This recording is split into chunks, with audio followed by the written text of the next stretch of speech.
I am Pastor Ellen Sheff. I'm the pastor who serves the people that gather here at Faith Lutheran Church, and we are glad that you're here for this forum and here to discuss a topic that I think is really important that we face, that we address, and that we try and work for justice and change to make a difference. I'd like to invite the panel to come up and come forward and introduce to you Milton Scales, who is our moderator for the evening.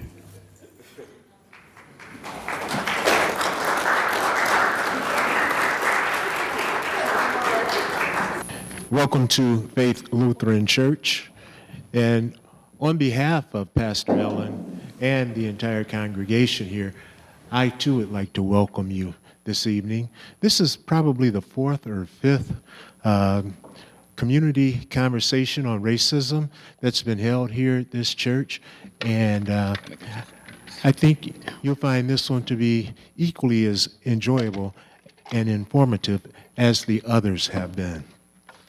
My job today is I'm going to be the moderator, so you won't hear from me, but you're going to hear from some very knowledgeable people here, and I'm going to introduce them to you right now in alphabetical order, and after that, they will each, after the introductions, they will each speak for 5 to 7 minutes about the school to prison pipeline and how it affects them or how it relates to them in their various vocations. First, it's to my left is Judge Donald L. Allen, Jr. Judge Allen is the Chief Judge of the 55th District Court in Mason. Judge Allen has presided over the 55th District Court since 2008. He is a 1983 graduate of Wayne State University Law School. He's former Assistant Attorney General, former Deputy Legal Counsel to Governor Granholm, and Director of the Office of Drug Control Policy.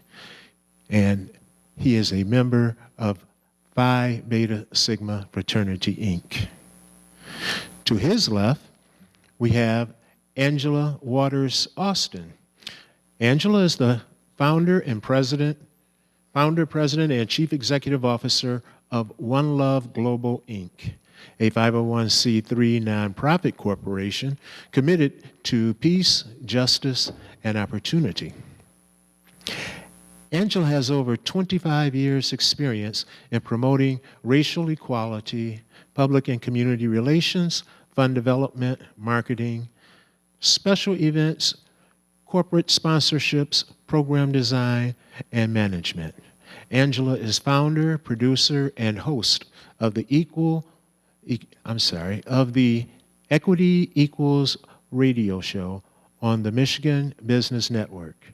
Angela is a 1990 graduate of the University of Michigan with a BA in communications. And to my right is LaShawn Erby. LaShawn is an author, social justice warrior, campaign and community organizer. LaShawn's campaign organization work included former Texas Governor Ann Richards and also the person that brought her here to Michigan, and that was President Barack Obama's campaign. As an author, LaShawn's latest work is featured in the Huffington Post. The February 17th, 2017 edition, it's titled, Young Black Voters, You Got This. She's the owner of One&nbsp Consulting. LaShawn also serves as a professional trainer, workshop facilitator. LaShawn is an alumnus of Baylor University. To LaShawn's right is Reverend Kenneth Pons, who has participated in our community forums with us before. Reverend Pons served as chaplain at Starr Commonwealth Albion campus for nearly 40 years.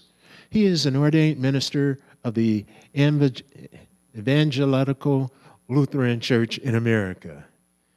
This is going to be a long night if I keep stumbling.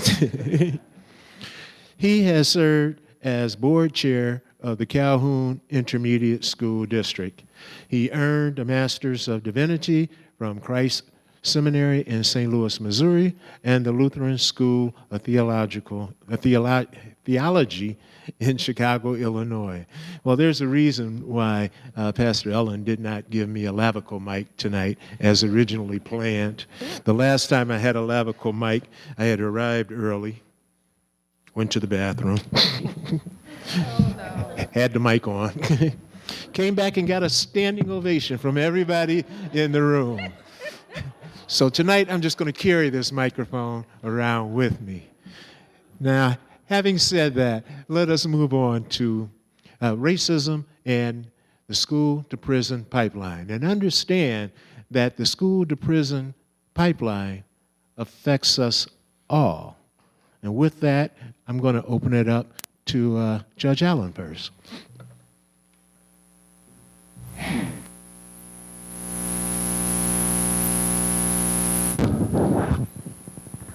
Testing, testing. Good evening, everyone. That's just not going to do it. I mean, we have a really, really lively topic that we have to discuss, and we need to have some energy and some commitment, and if we can't get that, just a greeting to each other, I think we're going to be in trouble. So let's try that again, okay? Good evening, everyone. Good evening. Yes. Yes. Yes. My name is Donald Allen. I'm the presiding judge of what's called Sobriety Court. And I'm also the chief judge of the 55th District Court, which happens to have within its jurisdiction this particular area that we're sitting in at this particular moment. Both the city of Lansing and East Lansing have their own district court, and so me and my benchmate, the Honorable Tom Boyd, have the rest of the county, the Out County area, as well as Okemos.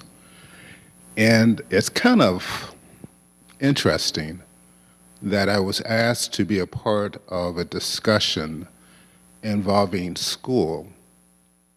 And I say that is interesting because at first blush, you might not think that a court has anything to do with the issue of the school-to-prison pipeline, because obviously the pipeline is activated by individuals that are outside of the courthouse system.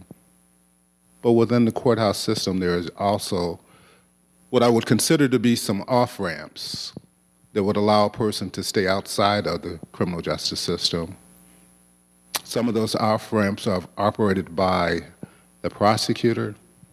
Some of those are operated by function of the law, and the judge has an opportunity to exercise some leverage with regard to those levers that might get a person outside of the criminal justice system.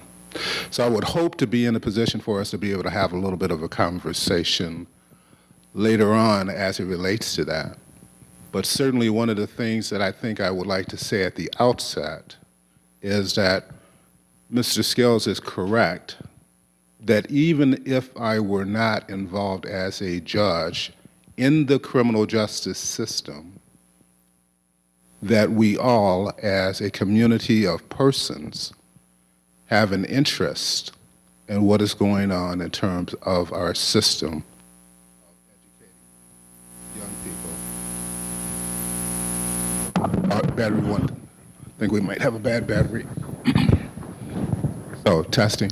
All right, so we're still live. They're not going to be able to shut me up. They might try. They might give me a bad battery, but it's not going to shut me up.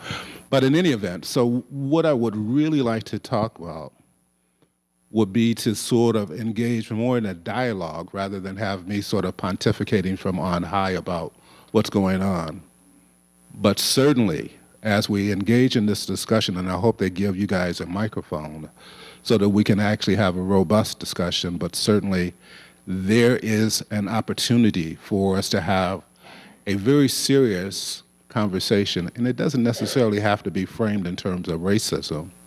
It can actually be framed in terms of what we call implicit bias, that there are actually people who are not necessarily racist. And I'm thinking about, I've actually been very fortunate in my career to be exposed to a lot of different information and be allowed to be a part of lots of different types of trainings.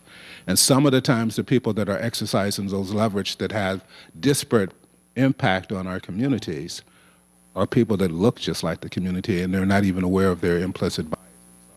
I don't know that we necessarily have to frame it in terms of racism as much as there is implicit bias that leads to some of the untoward results that we don't necessarily want to see, and that we all have a position to take with regard to making sure that our communities are actually functioning at their maximum level. That means that they would have to have our kids and our social institutions that take care of those kids actually working in concert with each other, because as we all know, it takes a village to raise a child. And all aspects of that village have to be working in unison in order for the kids to actually have a chance to be able to do what is necessary on behalf of. All right. All right. Working on behalf of all of us. They tell me I'm the one that's defective, not the microphone. So I do want you guys to know that, as I said before, that this church is actually within my jurisdiction. I do have contempt powers, so.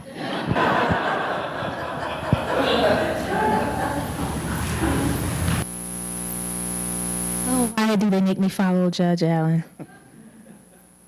So, again, my name is Angela Austin, and so you know where I work, the organization that I work for, and I can actually connect some dots with other panelists in that Judge Allen and I have a long history of working together on these very same issues.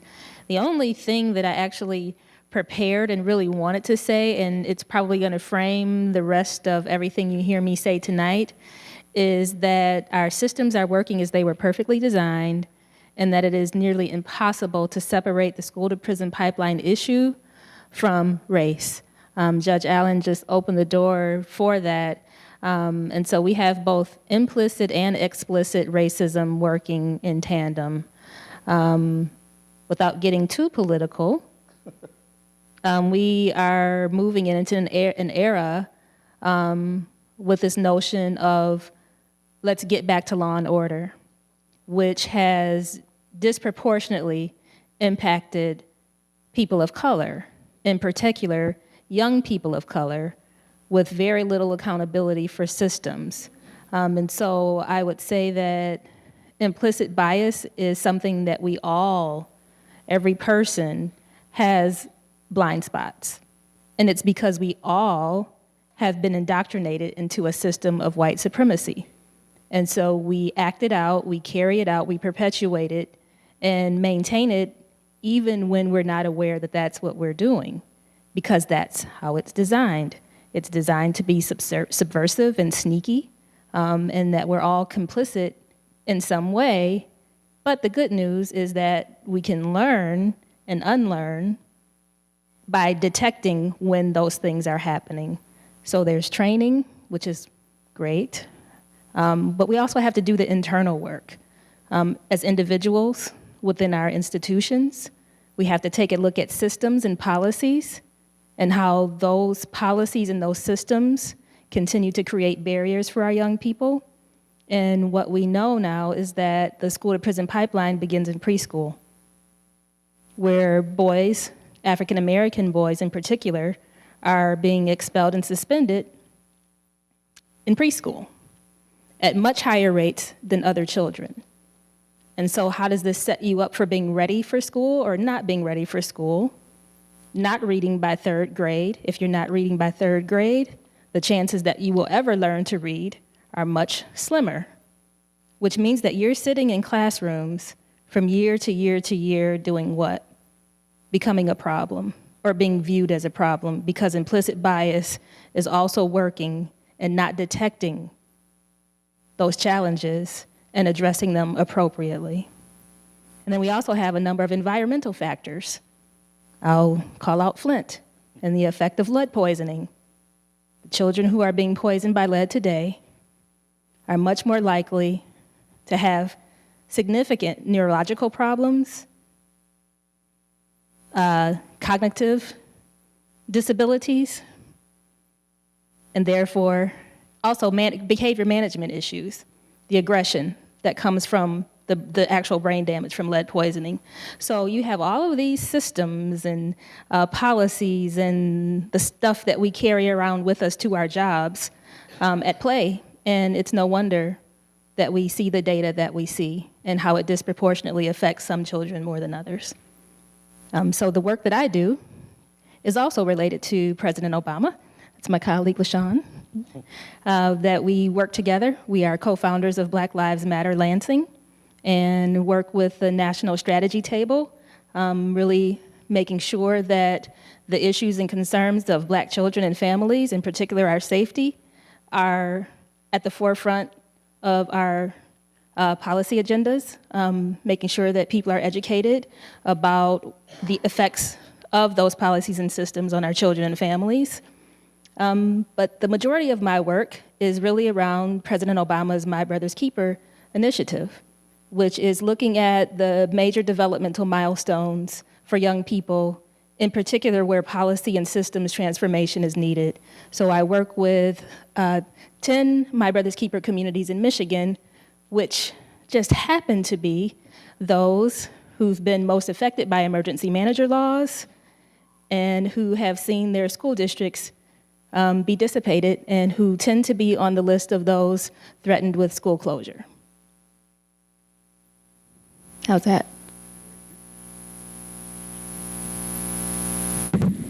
Thank you.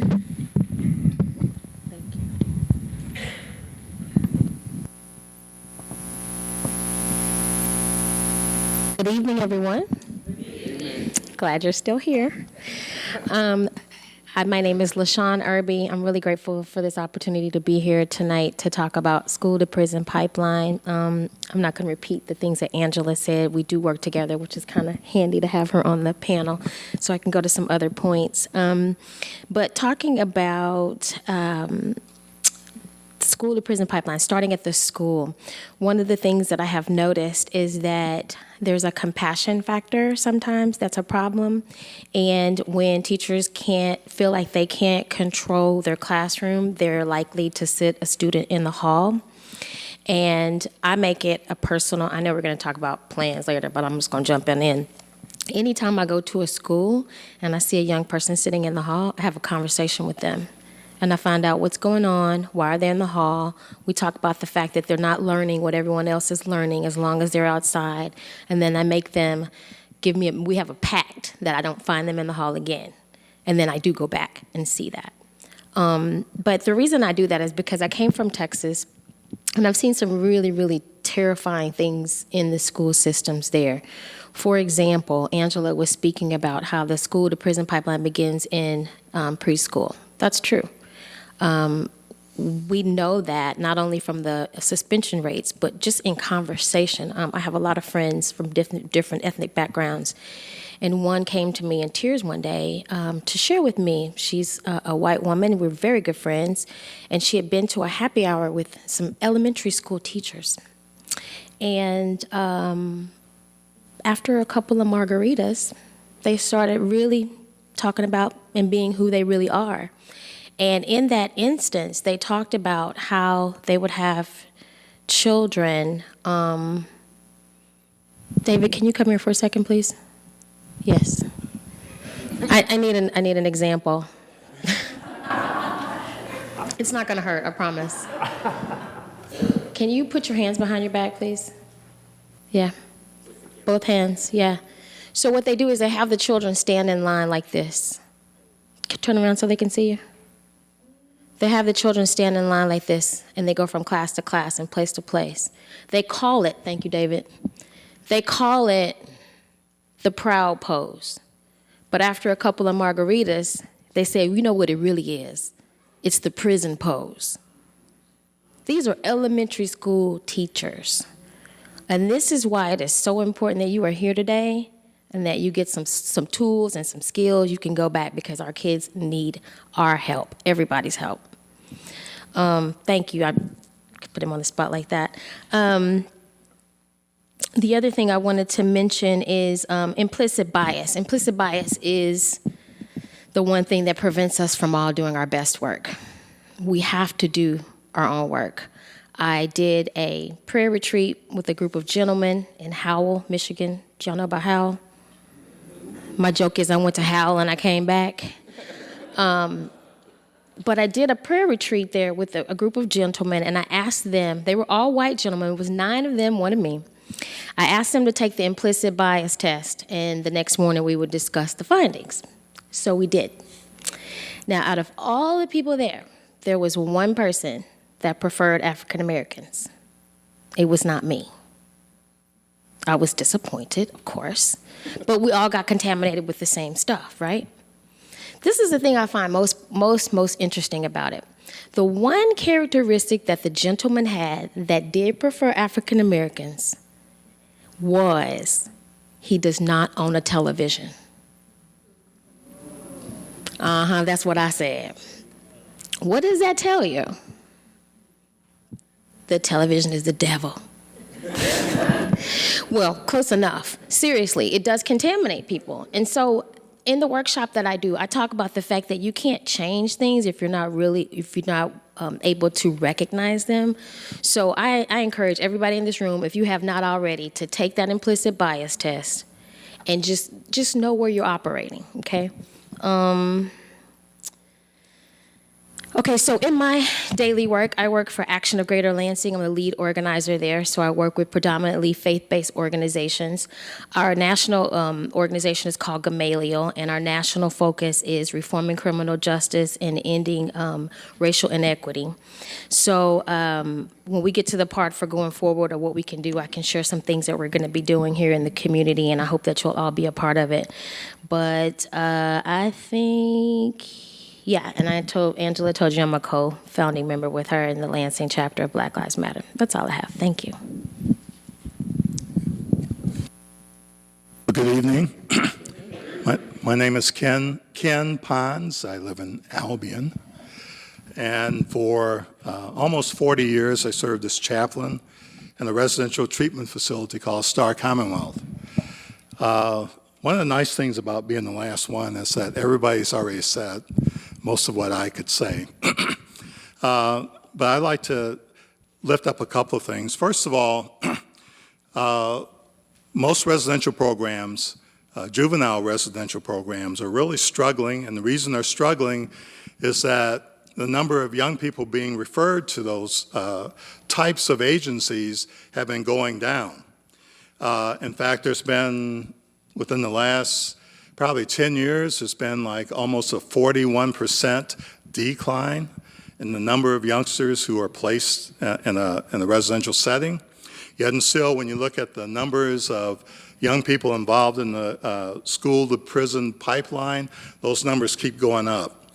And so if you're looking at that, then one of the things you should be saying is what's causing that? Because if the juvenile delinquency, if you will, that's a term we shouldn't be using. So if the young people being assigned to residential programs, juvenile programs, continues to go down, then why is this number continuing to go up? So there's a major problem there, if you will, that really challenges us.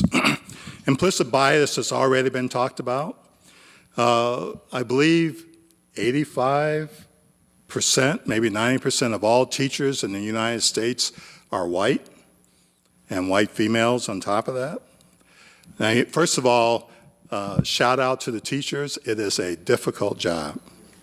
Difficult job.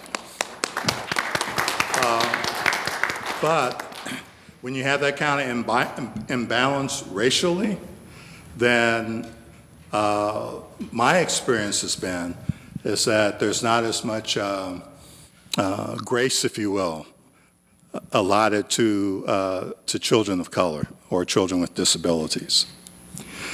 I also have the privilege of serving on the Calhoun Intermediate School District, and much of the special ed funding goes through the intermediate schools. If you go to most intermediate schools and look at the youngsters who are labeled as special ed, you'll find a disproportionate amount are children of color. And there's a lot of reasons for that. I don't know if we'll have time to get into some of that.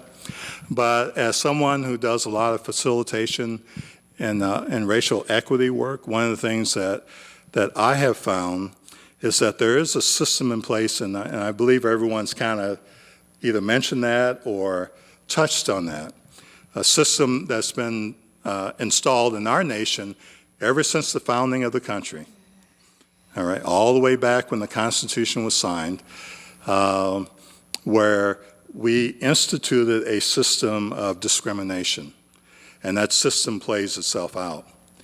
Richard Nixon, who was, I was going to kid and say he was one of my favorite presidents. He wasn't. But during his acceptance speech at the Republican National Convention back in 1968, one of the things that he mentioned is that due to a lot of things going on in society, what we may end up creating in our society is a colony within the nation. And he said that colony will be a black colony. And one of the things that has proven to be true, that he was probably a prophet, it wasn't, the colony has not come about the way that he thought it would come about because of his proclaimed drugs on war and some other stuff that he was, war on drugs, I'm sorry, and some of the other things that he was doing. It really has come about because we as a nation have, through a series of laws, basically created this colony within our nation. And when you look at the school-to-prison pipeline, what's going on there really fits into this colony which has been created, where you continue by law that has been developed to funnel kids of color and disproportionately amounts, and also, and in particular black children, and also kids with disability, we are funneling them into a system that in the long run really does not serve them the way it is designed to serve them. And so we have this system that we have created, legally created, where we are intentionally separating people out from the overall population. And when you take that kind of look at things, then you can see, well, the school-to-prison pipeline really fits into that scenario which has been developed. I'm probably the only one in the room old enough to remember, I don't remember it, but it happened when I was a kid, the Brown versus Board of Education. And one of the things that many schools have used, whether intentionally or unintentionally, in order to fight segregation, not fight segregation, I'm sorry, to fight integration, is that they have been labeling kids of color either as special ed kids or kids with problems. And what that does is that removes them out of the classroom. So in effect, what you're doing is segregating the classroom over again by taking kids of color out of the classroom and then putting them off to the side in either some special ed program or some specially designed alternative school, which basically removes them out of the general population of the school. Like I said, it's really it's all kind of things that contribute to this, but we have people here who are really more expert in this than myself, so I'm going to stop talking at this time and turn it back over to our moderator, and we'll go from there. So, thank you. Very good. I think we got a general idea of the subject matter from everyone, and I appreciate everyone touching on it. But I want to get right to the heart of things, and I'm going to start from the other end this time. So, Reverend Pons, you don't get off the hook. Tell me this, and help us understand. Give us a clear definition of school-to-prison pipeline. Let's not assume everyone in here understands what we understand, so that we can get everyone at a certain baseline level. Wow. I'm glad you asked that question.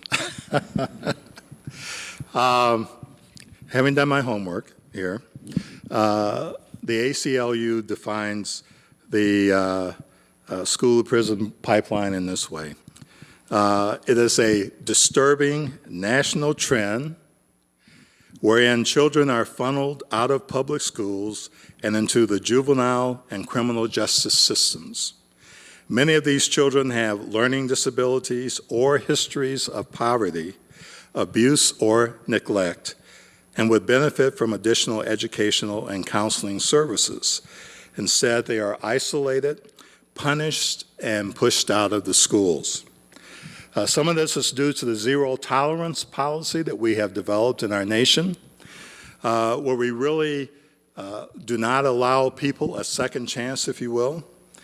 These policies tend to criminalize people, and they also tend especially to criminalize children who are children of color. And normally, things that would have been handled when I was a kid, if I did something in school, the teacher would have said, you need to go to the principal's office. Now, because many schools have uniformed police in them, then when things that I would have been sent to the principal's office for, those kids are turned over to the police. And then from there, they go into the system. Once you get into the system, it is very difficult to get out of it. All right. So is that?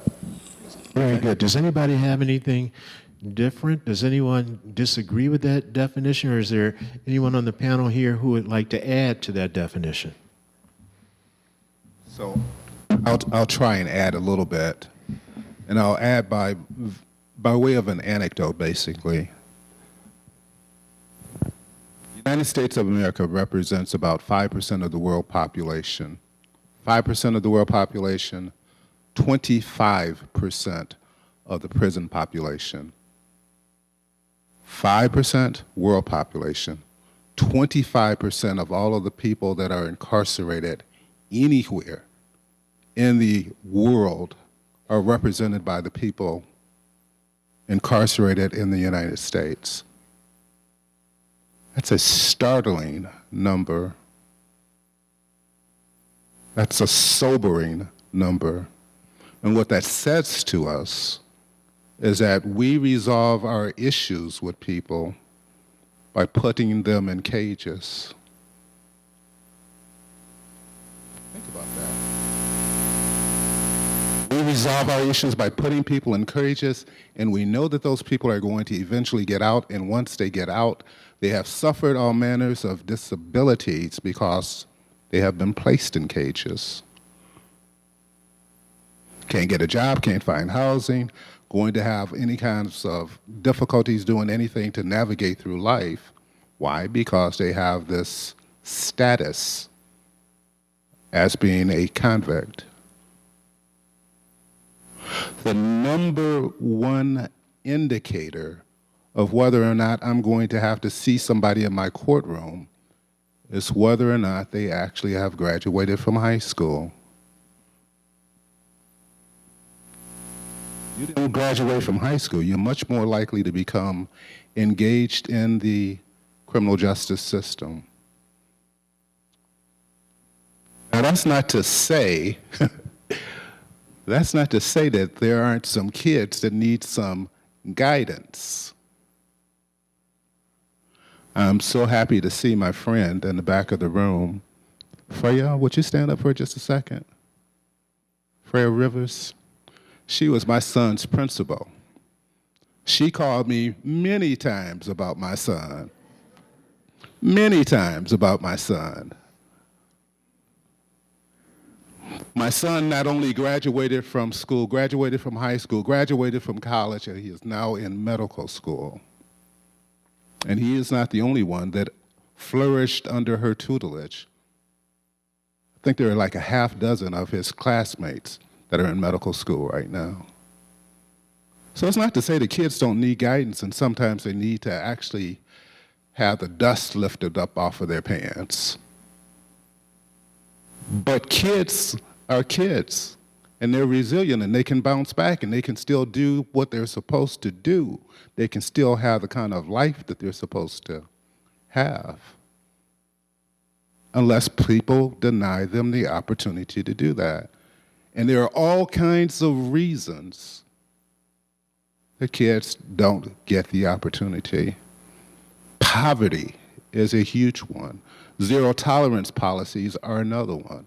Another one, huge one, is having cops in the schools. I'm happy to see my friend Nancy Schertzing here. Nancy is actually a person that is a big, huge proponent of what's called restorative justice. Restorative justice means that you actually don't look at so much trying to criminalize the criminal type behavior that you see. You're looking at what the harm was that was caused and what needs to be done to rectify the harm so that these kids can stay engaged. One of the things that she has done, and I've actually been a part of, it's called Teen Court. Teen Court is a situation that is actually one of the diversion programs sponsored by the prosecutor's office, where kids who are getting into trouble maybe for the first time, or it's not something really significant where somebody was hurt, gives them an opportunity to actually address the problem that they've created, and to understand the nature of the harm, and to keep them from having a criminal record by requiring that a teen jury of their peers actually decide what should happen as a consequence of the behaviors that they've engaged in. They actually require the parents to be a huge part of that, to make sure that this lesson that is being visited upon this young person is ingrained into them so that they don't continue to be involved in the criminal justice system. So there are some things that are going on, and I just wanted to kind of chime in with what the pastor was talking about, because this is what I've actually seen from my own personal perspective, and there are other things that we can also speak about as well. But I hope that you guys don't just listen to us talk, that you actually pick up the microphone and ask some questions as well.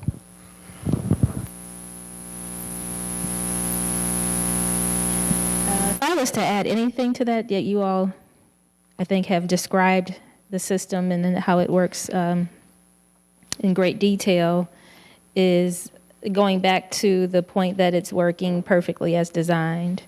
Michigan is one of the few states in the nation that spends more on corrections than it does on education. Where we invest our dollars, what is it, where our treasures? It says a lot about our values. And so we've built a system that has to be fed. You all watched 13th, right? Okay, so I know who we're speaking the same language here. So if you have built a system that is now publicly traded, people are now, it's a good. This is part of our gross domestic product. Prisons are looking at third grade reading scores just like we're looking at third grade reading scores. They're designing and building new prisons based on the ability to fill them.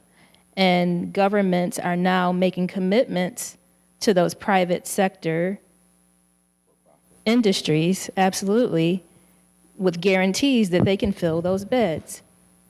You can do that if you continue to invest in incarceration, mass incarceration, and you continue to divest in public education, health, housing, mental health. Again, it's working perfectly as designed. So as much as we want to look at the children and what's happening in the classroom, we have to understand that that is a part of a much bigger ecosystem that many children and many families have they have very little awareness that there's so much going on beyond their control and awareness. I actually have penalties for.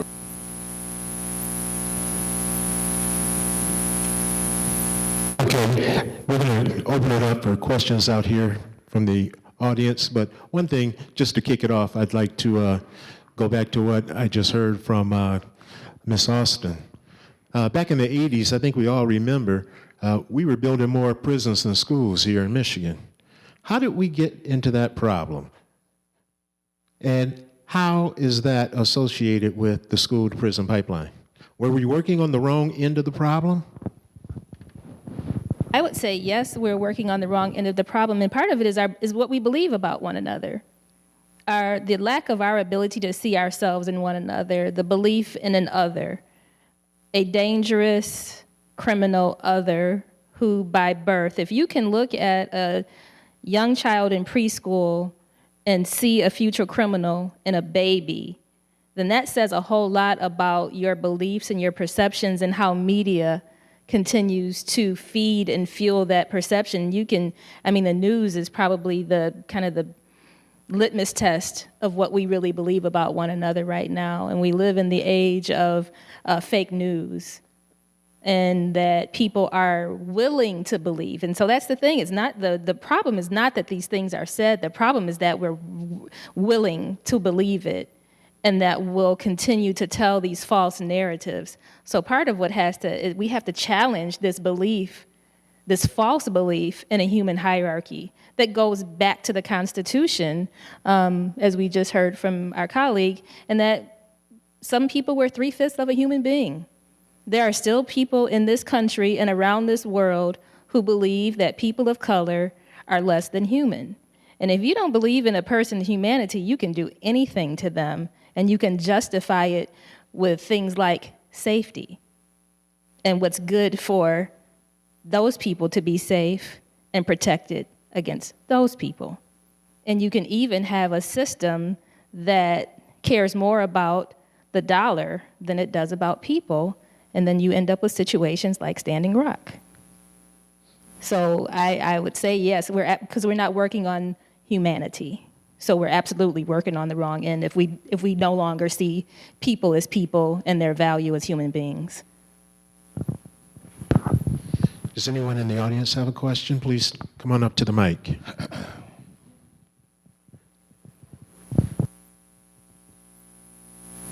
Thank you. I have several things on my mind tonight. I really had not planned to come tonight. I had forgotten about it. I'm sorry, Pastor Allen. But I'm a tutor. So what I do is I don't sit and point out words on a page to students. I mentor them and find myself in an advisory role that they're not getting in school. And parents have come to me, even on the high school level. I do all grades, and ask, would you be the advisor? But specifically related to what was said just now, that brings up a point, and that is expectation. That is one of the largest problems that we have, because, and may I face the audience? Because with our children, if our children of color are being taught and in the hands of people who are not of color, who do not have the same expectations that they have of the other children, they're going to be lost. They're not going to be held accountable. They're not going to be given all the resources and the chances. You can't do it if you don't believe it can happen. I know some of this was being said as sometimes people are not necessarily extremely interested, and I'm not trying to say, because I know most teachers, I hate to think that any teacher is not interested in all their students, and I know it's hard because that's what I do. But expectation has a lot to do with this, and I'll stop now because I do have a lot to say. Thank you. I was actually hoping for a question.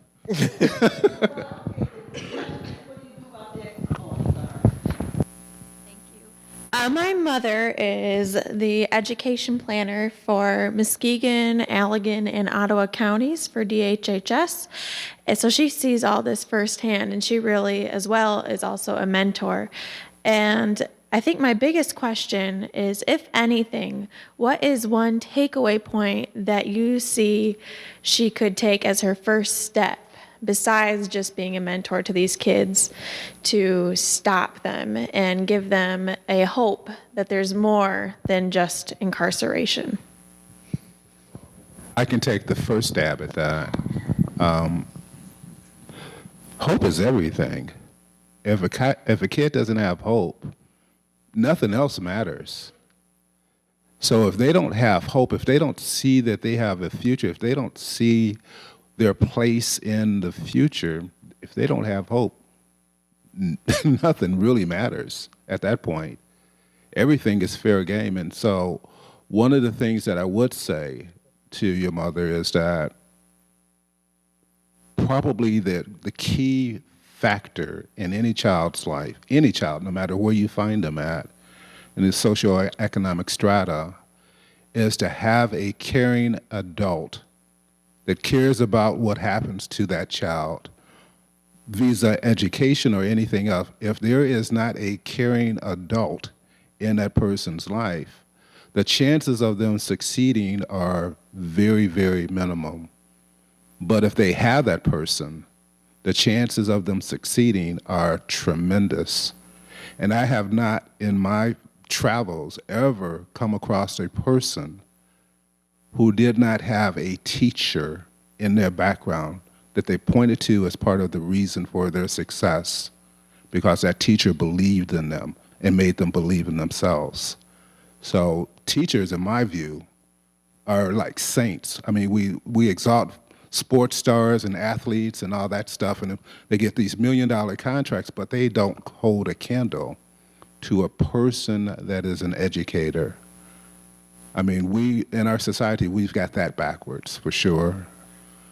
And I think that the other thing that is important, kids don't know what you know. They don't care about that. What they want to know is what you care about them. They don't care about what it is that you're trying to teach them until they believe that you care about them as individuals. And so once you have that, once you have them sort of clued in to believing that you care about them and that you're really focused on them, that's why those mentorship programs, and I applaud you for that, because that's a good augment for what's going on in terms of the classroom. So that's what I would add, and I would make sure that your mom was aware of that, or if she wasn't aware, that she was reminded. Oh.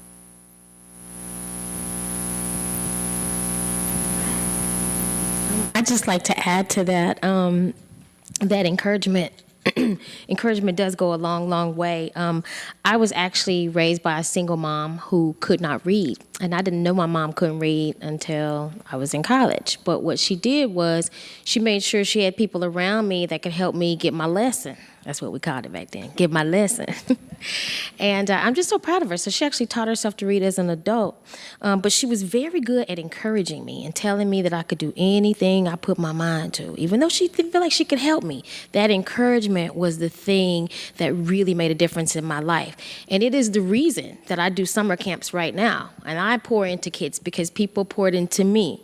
Another thing about expectations are the bomb. Because first of all, I had a group, a campfire club years ago, and I went to the MLK, the King Center, and found this book that talked about Martin Luther King's life. Now, I copied it and cut it out and got all the paragraphs and gave them to the kids so they could go learn it and we could have a Martin Luther King program.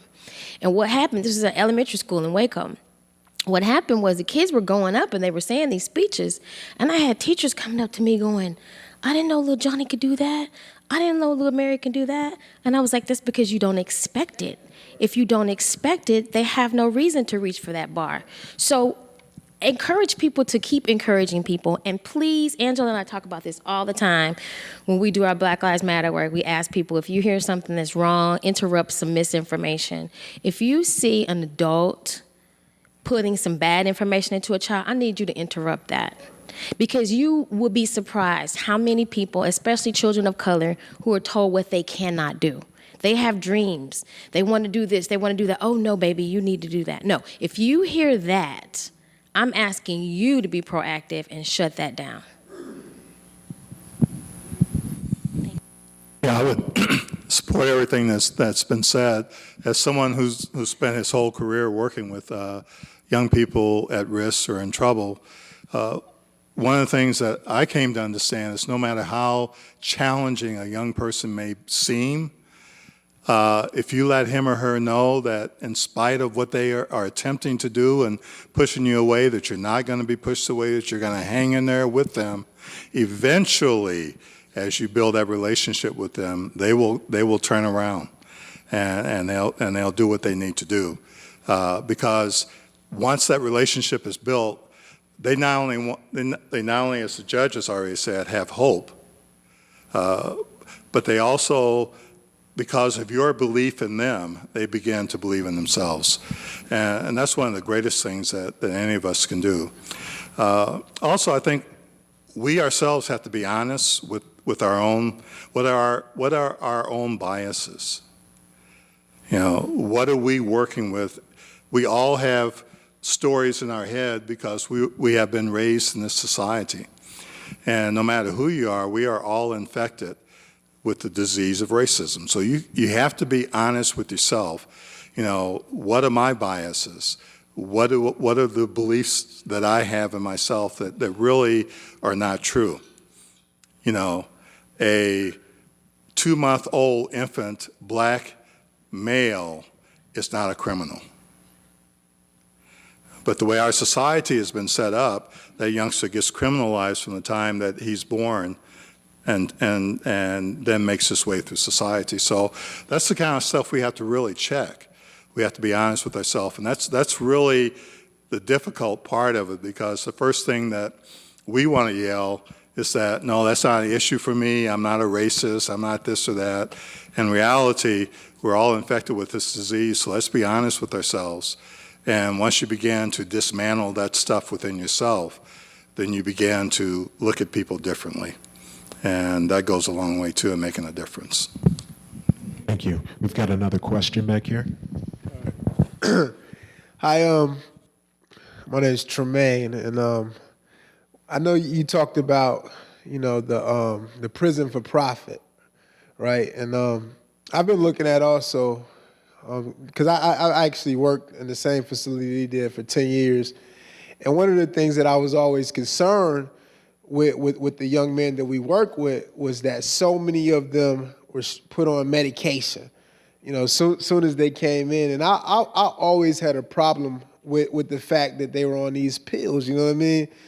And I guess my question, mainly for the judge, because as I continue to look through different things and research different areas, I see that this is common. And even when I look at like things like CPS, you know, with kids being taken from their families and stuff like that, you know, what do you see this as a major problem? And first of all, as a person in that field, how do you stand up against that? You know, I'm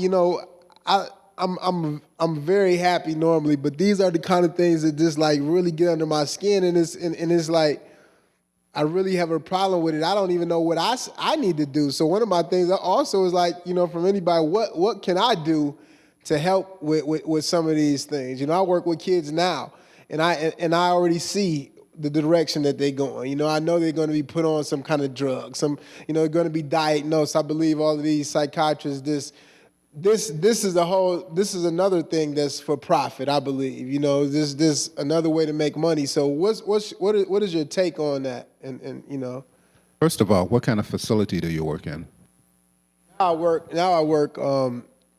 with Dean Transportation, and I do a lot of volunteering, you know, through a school system. But the facility that I was referring to was a boys' home, and this was back in Albion. That was for 10 years. So what you're really talking about is what we call chemical restraints, that instead of locking a person in handcuffs, you put them on medications that have the same effect. You basically have them reduced to a catatonic state so that they're not a problem. That's a problem that we have as a society, I think, that we believe that there's a silver bullet in the form of a pill that is going to resolve the issues that we have, no matter if it's for an ache and pain or whatever. These commercials that we have on television are almost comical with all of the things that they're trying to I mean, they now have a medication to assist you if you are addicted to opiates to help you go to the bathroom. Opioid constipation, I think is what they call it. So now instead of dealing with the opiate addiction that the person has created, we're going to help you go to the bathroom so you can still stay on the opiates and be able to sort of relax when you go to the bathroom. How crazy is that? But you got to be what you're doing. What you got to be is you got to be paying attention. And if you're paying attention, that gives you an opportunity to frame a problem. Because if you don't have an opportunity to actually frame the problem, you've got absolutely no shot at addressing the problem and getting it resolved. So what I would say to you is being conscious, being aware of what's going on, and then trying to figure out within that little area of the universe that you occupy, what needs to happen so that that can be changed. And that's going to change from situation to situation, but certainly if you're not going to be engaged in that particular moment, nothing's going to change. You're just kind of going through the motions of seeing things that are happening without doing anything about it. But if you are aware that there is a problem, and it sounds like you are, then you have to figure out what the solution is to that. And it's really going to be obvious to you what needs to happen as you begin to really understand the nature of the problem. And so with regard to these individual children and whether or not they are going to need to have some other modality that's important, you know, that's when you start to talk about a medication review with the person that's prescribing the drugs, letting the person know what's actually the impact of the medications that that person's being put on, for example. Really sort of reducing that person. I'm just having such a hard time with this thing. You know, I talk all day too, and today was kind of a long day too in court, so my voice is probably not that strong, but this is something that I actually feel very passionate about, is making sure that the people that we come in contact with are actually having an opportunity to change their lives. And sometimes I feel like I'm Dr. Phil sitting on the bench talking to people. I've actually had defendants tell me that I was a good life coach. Can you imagine that? Good old life coach Judge Allen. Trying to get them to see, what I actually do is I try and have them have a moment of clarity, that they're actually standing in court, in a court of law, having a conversation with the judge about what's wrong with their life and what they need to do in order to change that. So I would encourage you to do the same thing in your corner of the universe. What is actually going on? What is the nature of the problem? What can I do to sort of change that paradigm? And maybe it's just as simple as a medication review to let the person that knows that's prescribing that medication know what sort of negative impact that it's having. Because I don't think that most people want to set out to do some form of harm. They're probably not fully aware of what's going on from your vantage point, and they need to be aware of that. Okay?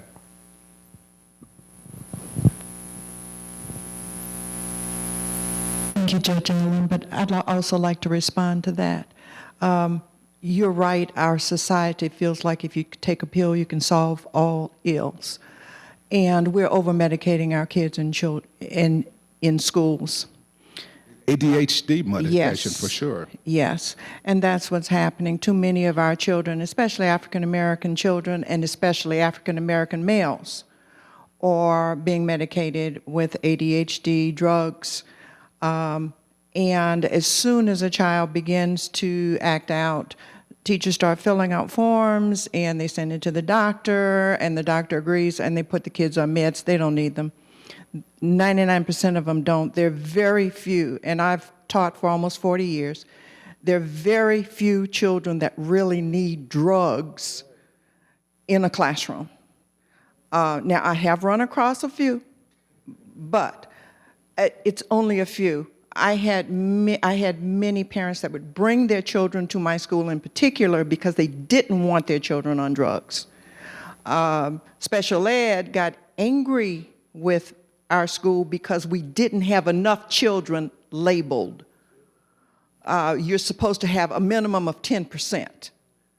And if you don't have that, then something's wrong with you, especially when you're working with a predominantly African-American population. So what you need to do is, if you're a parent, fight. And don't medicate your child unless you feel like it's absolutely necessary. That's part of understanding our culture and who we are as a people. Our children are culturally different. That does not mean anything's wrong with us, but we respond differently. And I always tell teachers, part of our culture is call and response. So we aren't going to sit there and just raise our hand and be silent in a classroom. Go to a black movie and watch us interact with the screen. We talk. So we don't sit there and raise our hand. We're going to interact with you.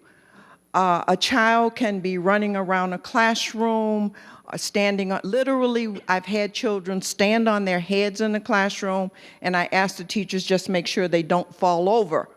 But that child is reading, responding to questions, and they have to be engaged. Donald was a very active child. Had he been in a Had he been in a traditional classroom, he would have been recommended for drugs for ADHD. But our children they need to be challenged. They need to participate in a lesson. Young men aren't going to just sit in a classroom 8 hours a day. So part of the role of the teacher is going to be to challenge that child to be active in the classroom and provide them with experiential activities. So I'd prefer seeing them doing those kinds of activities that involve them in the classroom rather than medicating them. So as a parent, you have to fight. As a teacher, then you have to find activities to get them involved.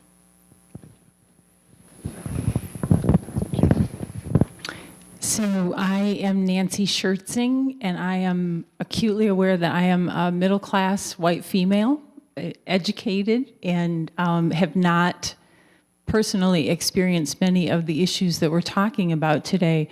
But over a decade ago, I had the privilege of doing a pilot program at one of the middle schools in Lansing in a process called restorative justice, which is what Judge Allen was talking about.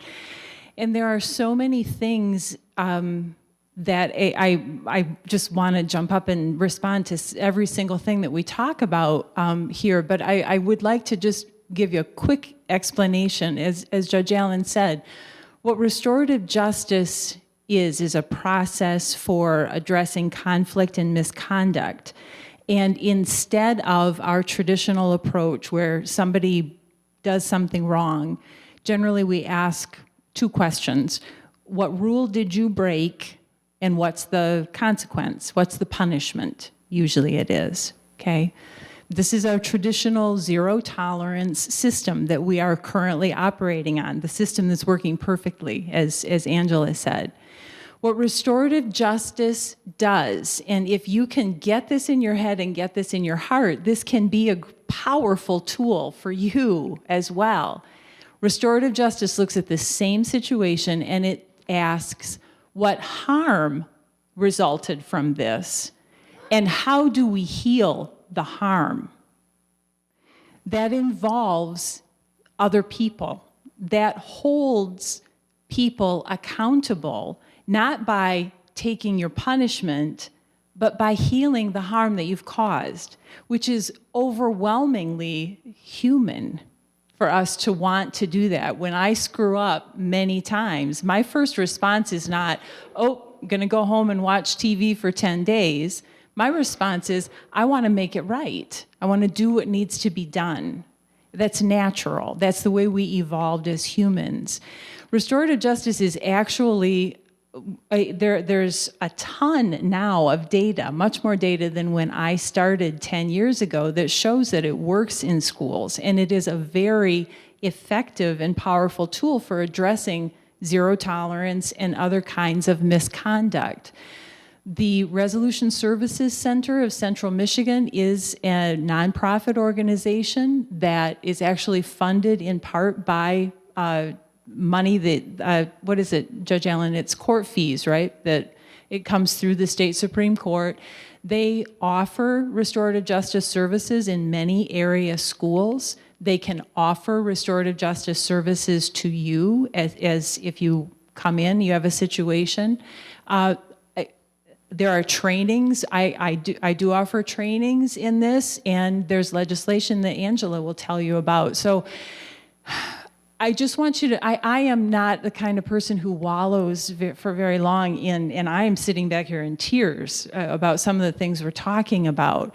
But if you can remember, change the paradigm from what's the punishment to how do we heal the harm, identify the harm, and how do we heal the harm, and hold people accountable by making it right.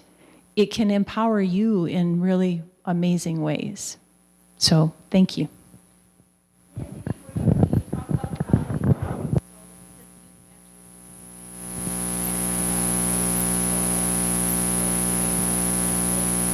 You mean about the legislation? Yeah. So, really exciting news in this. Representative Andy Shore and Senator, who's the Republican senator? He's always in the news. What? Jones, Rick Jones. Yes. So those two local legislators each supported and it was passed unanimously in the House and Senate, legislation requiring schools to use or to consider, not to use, to consider using restorative justice before they impose a long-term suspension, which is 10 days or more, or before they expel a student. Now that's one of a number of considerations, and the law is not perfect, but it's a good beginning for looking at how we keep our students in school and keep them connected to caring adults and hold them accountable in a different way than this baloney that we do, which is filling our prisons and making people rich for all the wrong reasons. They did not put any funding with it. There is no funding that goes with it. However, that's part of why they said consider instead of require. However, there is a growing movement, and there are resources out there. As I mentioned, the Resolution Services Center, which is providing this service now. And there are ways that your schools can access and can adopt this paradigm, become trained in it. And so let's say to be continued, but it's a start anyway. Does that answer? Okay, thanks. I'm going to use that as a segue into our final section of the conversation. And I'm going to start with LaShawn as we move into the portion that talks about what can we do to help. Okay. What can we do to help? Well, number one, show up. Show up for kids, show up for parents, show up for teachers. Encourage them, all of them. They all need encouragement. Speak up when you see something wrong. So we got show up, speak up, and don't be afraid to speak up. If you are afraid, get you a friend and y'all do it together. Number 3, follow up. Follow up. Go back and see if that thing is happening like it should be. You can also invest in children. One thing that we talked about, when we talk about the whole structure, we know that it is a structure based on white supremacy, and racism is the child of white supremacy. And so we need to call that thing what that is. And that is the way we can combat it. I'm sorry, I had another thought. You should have told me I was going first. You were going to tell us of some upcoming events, I believe. Oh, thank you. Yes, that's very good. Upcoming events. Oh, no, one other thing before that, though, because I was going to say this earlier about the teachers. So I saw this, was studying this some time ago. And I remember looking at this piece and talking to a teacher, a white teacher, who said that she believed that the reason young African Americans get expelled, suspended so much is because when they're in the classroom, they can look at a white child and see that as being their child.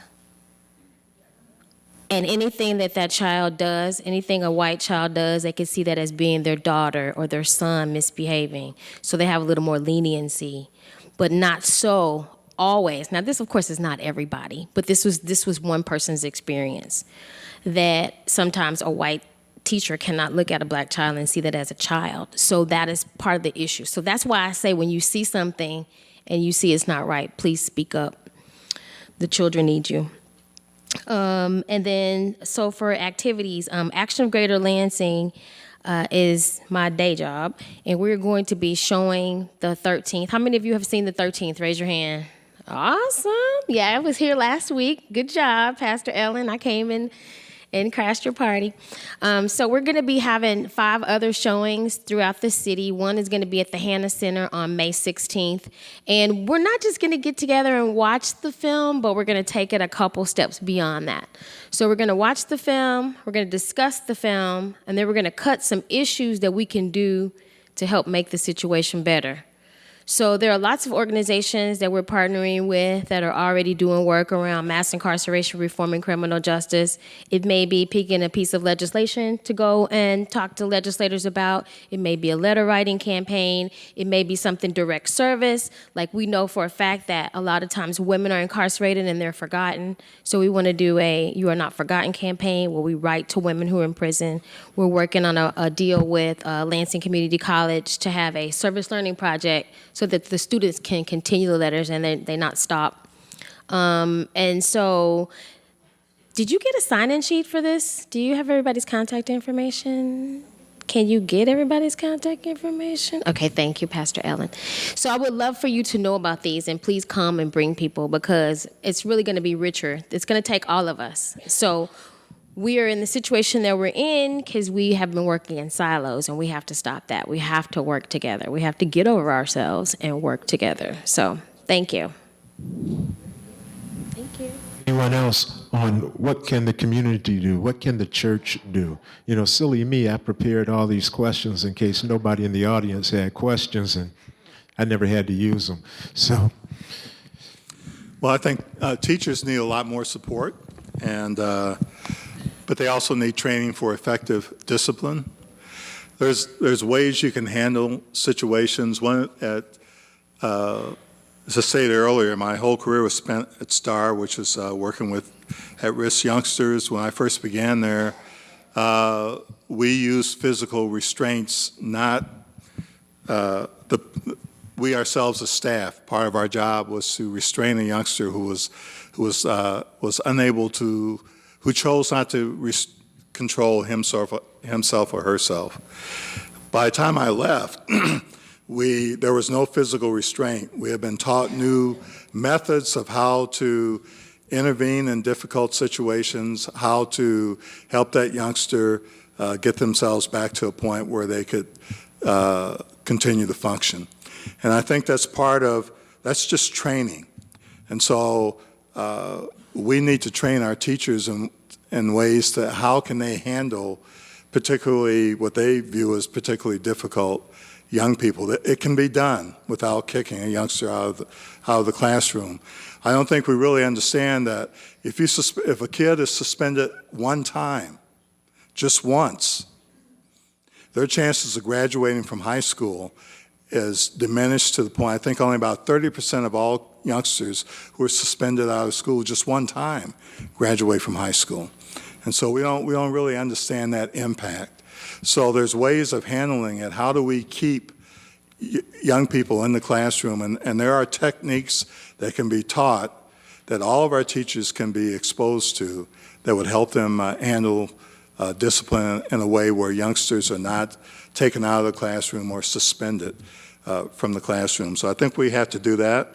I think we have to work with our police department and the court systems to limit arrest. And as I said, the use of restraints, there's some things we can do with that. That takes a community effort. One of our politicians borrowed heavily the phrase, "It takes a village to raise a child," you know? But we really need to understand that. It takes all of us to raise children. As LaShawn already said, you know, you have to see that child, that's your child. Doesn't make any difference. That is your child. We need to see all children in our community as our children. Those are our children. And as adults, we have a responsibility to raise them in such a way that they will be fully functioning adults as they enter into adulthood. But we can't do that if we don't see that as our child. One of the things that really struck me, we had a speaker come to Starr a number of years ago, and one of the things he said is that the state of Michigan, every year, based on the third grade population, they can tell already in third grade whether a youngster is going to end up in prison or not, and they allocate the number of prison cells they would need by the time that youngster is about 18 or 19. And it's just amazing science that they've developed in order to do that. And they can do it because we as adults don't really handle our responsibility seriously, that our job as part of that village is to help raise that child. And once we take that seriously, then. Thank you. I missed one person's question here, so indulge me for a second. Hi, I'm Amelie, and I think I'm the only youngster here, so thank you for letting me speak. And I was wondering if there were anything that the youngsters could help other youngsters do. Like, is there anything that we as children can help other children or other teens do?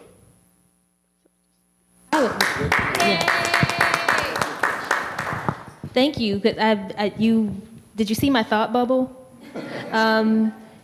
So one of the things that I say all the time is that our young people need to be at the table and not on the menu. And one of the things that I was going to point out is that, so God gives us the gift of power, love, and a sound mind. We talked about why our children don't have a sound mind, partially because of the medication, but power. So what you just talked about is, what power do you have as a young person to influence your peers' lives? And just the fact that I saw your hand over there, and I'm just like, she's got a question, and you were persistent, and you made sure that your question got answered. How many young people of color ever feel like their voices are heard? Even their parents feeling powerless because the same system failed them 20 years ago, 30 years ago. So I think help realizing your own power and helping your peers realize their power, I think, is one of the most effective strategies. And so even those in the room, why didn't you bring a young person with you? Not that you have to answer the question, but ponder that. In the way that we are here trying to solve problems of people who are not here having this conversation with us, and we're developing solutions about other people's lives who are not a part of the conversation. So if I could give, I would give you hope, but I would give you power. And so one of the things that Judge Allen and I worked on, a decade ago, was actually starting a youth leadership program specifically designed for young people of color. I am so thrilled to say that those young people now are in grad school. I got a text from one of the young men in that program who let me know, he sent me his itinerary. He's on his way to Greece and to Berlin, and he's going alone to just take this exploration of these countries. And these are kids who would never have had those dreams had they not realized their own power. One young man in particular was struggling in school. His teachers pretty much had, he's going to make it if he makes it, but they were not giving him the extra help that he needed. Once they found out that he was a leader in the community, he got all the support he needed in the classroom. So some of that encouragement and some of that support can actually happen outside of the classroom. And those young people bring that sense of power into that space, and it changes the perceptions they have of themselves and the perceptions that adults have of them. So I just say, get some more young people, organize. Get organized, get some young people together, and you all together develop strategies on what you can do, and then reach out to adults to support you. Everybody in this room would support you in what you wanted to do. I'd like to ask that you applaud this young lady again, because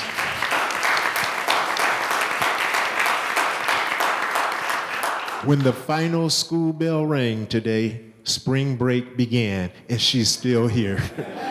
Thank you for coming. Now, do you have a question? I was wondering if I could share some work that I'm doing in the pipeline. Please. And then maybe I have a suggestion if folks want to help. I don't want to turn my back to it. Hi, my name is Erica. I'm a newer member of this church, and I work for the Michigan Department of Health and Human Services in the Juvenile Justice Programs Division. So I'm very familiar with your work, sir. In 2013, we started the Michigan School Justice Partnership. This is a statewide, state-level effort to end the school-to-prison pipeline in Michigan. We held a summit in 2013 and had all 83 counties in Michigan represented. We had the judge who handles delinquency in the county come with the ISD county superintendent, form a team of folks in their community, and come to our summit. And we gave them a call to action. How are you going to solve this problem of the school-to-prison pipeline in your county, in your community? We've continued that effort. Counties did a county team action plan, individualized to their county, steps they were going to take. In 2014, we held 5 regional meetings, pulling counties together in regions. 2015, we pulled them together statewide. 2016, we pulled them together statewide. We have another statewide conference pulling the teams back together. We have 80 out of 83 counties at last count participating in this initiative. And part of a result of this initiative was the zero tolerance legislation that Ms. Schertzing and Ms. Austin mentioned. For those of you that don't know, Michigan zero tolerance legislation was way more severe than federal zero tolerance legislation. So we kind of got that reversed and gave schools discretion back. If you brought a knife to school, you're automatically out of school for 180 days. So the kid whose mom bought a backpack at Goodwill and didn't know that there was a pocket knife in it, and the backpack went to school, pocket knife, you're automatically out. Schools have no discretion. You brought a weapon to school. And these suspensions and expulsions don't happen on the first day of school. They happen halfway through the school year. So you're a 9th grader, you're halfway through the year, you're out for 180 days, you come back in the middle of what would be your 10th grade year, and they say, well, you're already halfway through the year, you better wait another half a year. These kids are missing school, and then what do you think they're doing when they're not in school? So I'm very proud of that work that we did. The second piece of that is we're currently working on truancy legislation. We are looking at earlier intervention, nipping things in the bud, not waiting till the 20th truancy in April of the school year to address an issue. Part of this is involving the courts, involving parents, getting kids in diversion programs. That legislation currently left the Family Seniors Committee of the Senate, and I believe is in front of the full Senate. So if you are so inclined, I encourage you to call your legislators and support this truancy legislation, which is designed to help keep kids in school where they're getting an education. The other thing that this legislation requires is that schools track suspension and expulsion, and I get this reversed sometimes. Schools track suspension, but we don't have expulsion data. What this would require is that if you're gonna suspend or expel a student, you have to tell us who they are, their race, what they did, the length of the suspension, and then we can start tracking this data statewide. And I have a sneaking suspicion that once schools have to report their data, our numbers might start decreasing. And again, I say this with all the thanks to the teachers out there. I think when you hear school to prison pipeline, they get the finger pointed, and I don't mean to do that, but it is a place where this starts. So I would encourage you to call your legislators about the truancy package, and I have the bill numbers here with me, and I would love all of your contact information at some point. Thank you for letting me share that. Now, you can say hello to the bad guy. Oh, one more? Who did I miss? Oh, I'm sorry.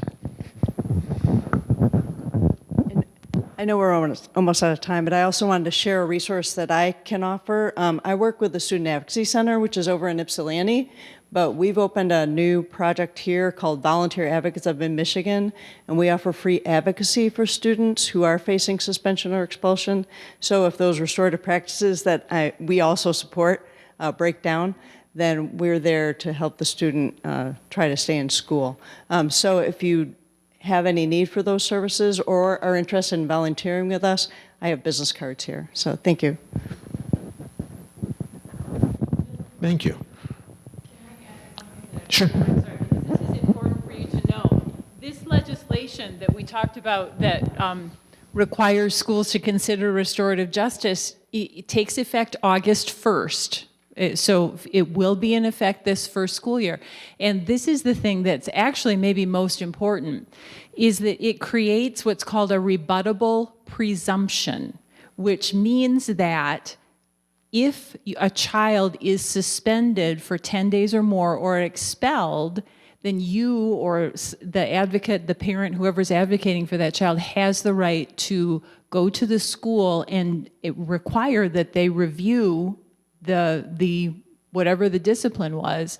And if they have not followed all of the considerations that they need to take into account, then you have the chance to rebut the suspension or the expulsion. Under zero tolerance, it was not assumed that the child had the right to stay in school.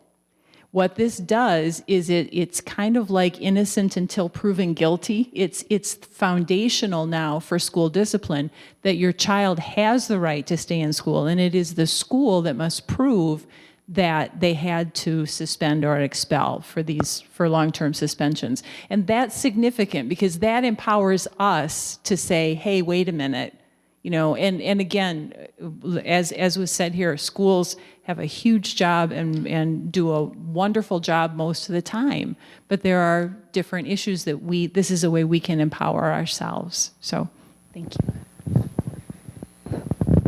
Thank you. Panelists, do we have any final thoughts from you? I'll just say more things that you can get involved in. So Kellogg Foundation selected 4 communities in Michigan to form the Michigan Truth, Racial Healing, and Transformation Collaborative. Michigan is the only statewide invitation. There are 10 other places in the country that are beginning this work. It starts with narrative change, racial healing, and relationship building as the 2 kind of umbrellas. The theory is that if we can actually get to the truth of how we got to where we are, we can begin to change the beliefs that we have. We can build the kind of relationships that allow us to see ourselves in one another, including our children. So regardless of who is standing at the front of the classroom, because as Judge Allen said, bias lives in all of us, and we've all bought into the same beliefs about our children, regardless of our race. That will allow us to work together on issues of separation, including in education and law, in our courts. We have tons of migration and immigration issues right now. All of this ultimately leads, we talked about what's happening with our economy, and that so much of the problems that we perpetuate and that persist are driven by somebody's profit. So as much as we want to see the change and we want to see these transformations, there is an opposition who's working just as hard to maintain the status quo. So the more that we can build collective power, so I would invite you to get involved in this truth, racial healing, and transformation work that is being offered to our community. It brings in some of the best national expertise who has been doing this racial equity work across the country, looking at housing, looking at our political systems, our election processes, really across the board, all of the issues that can continue to perpetuate the school to prison pipeline. So that's one of the things that you all in this room can do. The church is viewed as a key leverage point in seeing this work move forward. So we have committed to start with a 5-year process, and in that 5-year process, build the institution for truth, racial healing, and transformation so that in all of our communities, wherever there's a chamber of commerce, there's a truth, racial healing, and transformation institution as well. So stay tuned for more. Y'all should be tired. There's just so much going on that got to be a little bit almost intimidated by all of the stuff that's going on. And I've only kind of touched on this subject just a little bit, but one of the sort of boogeymen or the elephant in the room is this whole thing that we have with regard to drugs. Our society, again, 5% of the population, but we consume more than 90% of the opiates, 95% of the Vicodin. 5% of the world population, 95% of the Vicodin. We are awash in drugs. And as I said before, I know you guys have got to be tired right now. And this is a whole nother hour or two that we could be spending on drugs, just talking about drugs and the ravages of drugs. As a judge, my criminal docket probably, and this is anecdotal again, probably has 80 or 85% of the people that are there is because of drugs. They're trying to get drugs, or they're high on drugs, or drugs had some nexus to what it is that caused them to be in the criminal justice system. And as a member of the criminal justice system, one of the things that we are really focused on is called recidivism, being rearrested. And why are people rearrested? They're rearrested because the underlying problem of why they were in court in the first instance was not addressed. So we spend a lot of time in our courtroom addressing the reasons that people are getting high and, you know, what they're trying to do in terms of filling their soul with chemicals to make up for whatever sort of shortcomings that they have in their lives. So we could actually spend a whole nother hour or two just talking about that boogeyman that we haven't actually gotten to.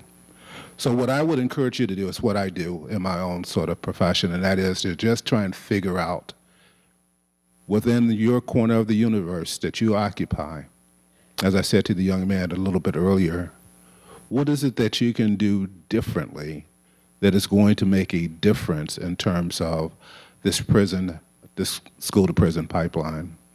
One of my big things is to try and make sure that people aren't graduating from my courtroom to a penitentiary. And so I try really hard. Sometimes they fight against me to do it, but I try really hard on a day in and day out basis to try and figure out what's going on with people to make sure that they don't graduate to the penitentiary. Because as we said before, these are all our kids. What's happening with these folks in terms of ending up in the criminal justice system, they're victimizing our community. That's how they end up in our criminal justice system. So that impacts every single last one of us. People look at me funny when I tell them that I feel like I have an investment in the defendants that appear in front of my court. They say, what is that about? I have a real huge investment. I'm a member of the community. When I get out of the car to go into the equality area, the 7-Eleven, I actually look around to see if some guy's in there waving a gun around, trying to rob the place. And he's not in there to try and get peanut butter and milk for his kids. He's trying to get money for drugs. So no matter what your station in life is in this community, drugs, and I consider alcohol to be a drug, it's just delivered in a beverage, so it's more socially accepted. But we all have an interest in making sure that people fulfill their promise, that they have hope for the future, and that they are actually working to be the very best version of themselves that they can be. And you just got to figure out where you fit in. Get in where you fit in and make the changes that you can make in that corner of the universe that you occupy. I need to start over with the joke. Now, I said if you haven't had enough tonight, we're going to get together tomorrow at the Hannah Center, Michigan Power to Thrive. It is a symposium on school-to-prison pipeline. It's a statewide gathering of people from health departments from different counties. And we're going to be looking at a film called Pathway to Prison, which actually talks about the school-to-prison pipeline. And I hope you can make it tomorrow. It starts at 9, breakfast is at 8:30, and it ends at 3:30. Hannah Center, and it's free. And I will send the link to Pastor Ellen so that we can send it out to you. If you would like to go and you don't have email, let me know that. I have to leave in just a minute, but if you don't have email, let me know. I'll register you myself. Okay, thank you. Okay. I'll be real brief. Amen. Amen. Amen. Pastor. Thank you all for coming out tonight, and I hope you found it as exciting and enjoyable as I did. Thank you.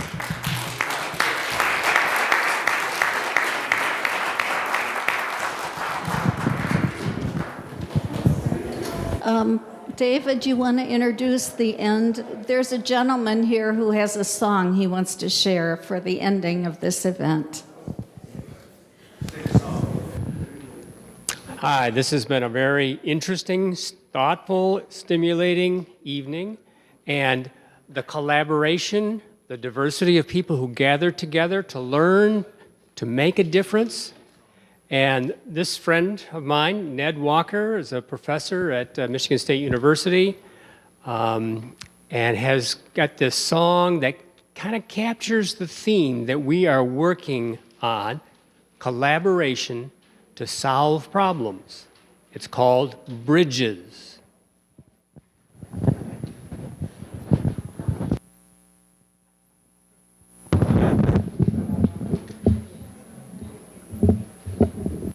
Thank you.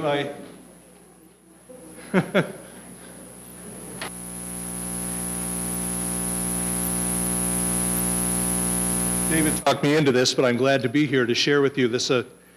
I guess the many different messages I heard tonight was there's not just words, but a whole lot of action going on, and that's really nice to hear. Fantastic to hear. This is a song that we shared at the Interfaith Gathering last Thanksgiving. Probably many people here were there. And it's called Bridges. It's based on an old folk song by a folk singer named Bill Staines. And in the bold part, speaking of call and response, we can sing the refrain together. Now, I don't know if these folks up in front got a copy, so maybe if somebody could share one with them. I just got my own back here. Anyway, yeah, all right. So again, thanks, David, for asking me to be here.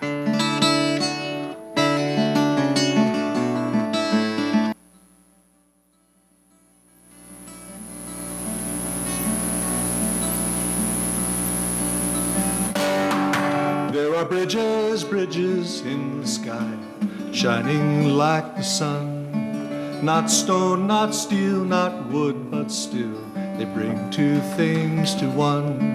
They are voices raised in prayer, asking for unity of all. They are love and understanding, and they're better than a wall. They are voices raised in prayer, asking for unity of all. They are love and understanding, and they're better than a wall. Sound familiar? Bridges make a good metaphor. There are canyons, they are yawning in the night. They are rancor, they are anger, and they cause the children fright. They are fear and blind suspicion, they are bigotry and pride. They are dark and so foreboding, and they are so very wide. They are fear and blind suspicion, they are bigotry and pride. They are dark and so foreboding, and they are so very wide.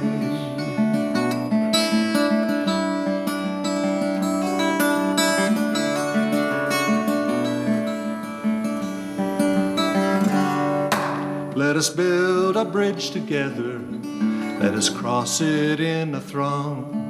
Let us span another canyon, let us right another wrong. And if someone should ask us what we're all about today, we will tell them building bridges, get up and on our way. And if someone should ask us what we're all about today, we will tell them building bridges, let's get up and on our way. We will tell them building bridges, let's get up and on our way.